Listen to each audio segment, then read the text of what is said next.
Dyer's Daily. So this is a musician-related question.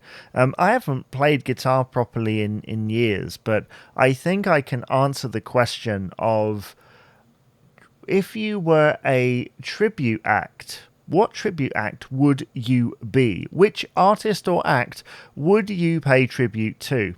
Well, again, the obvious answer would be status quo. I think if I played with a bunch of people who knew some of Quo's earlier music, I could probably play that quite easily. I'm certainly no Rick Parfitt, but I would definitely give it a go. In terms of solo, I've often thought singers. So I've got quite a deep voice, and in recent years, I've learned to kind of embrace that. I used to try and go high to the point where my voice would just break.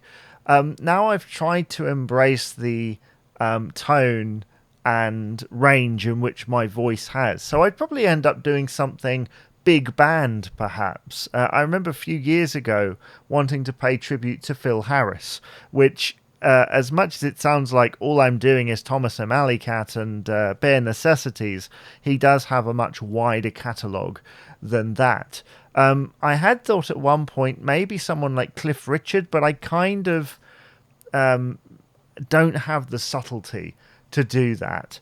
So, yeah, it's a difficult question, I think, if you're a musician, because actually, what I learnt was rather than copying somebody else, I liked being myself.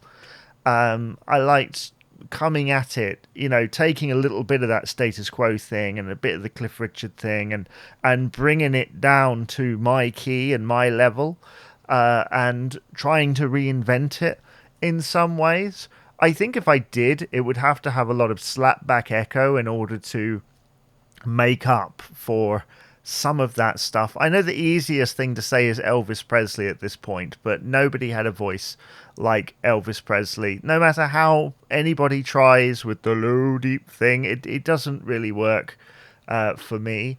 There's a lot of really good tributes out there, sure, but nobody can be Elvis Presley. And I think that's the thing. Nobody can be these tributes. They do have to put their own stamp on it, but it's built on mimicry, I think. So in answer to your question, I don't really know. I could probably give Quo a go. Maybe Cliff Richard, maybe somebody like that. But I do tend to, in my music, try and look for things that are a little bit more obscure, which I will let you know about in a future podcast. Dyer's Daily.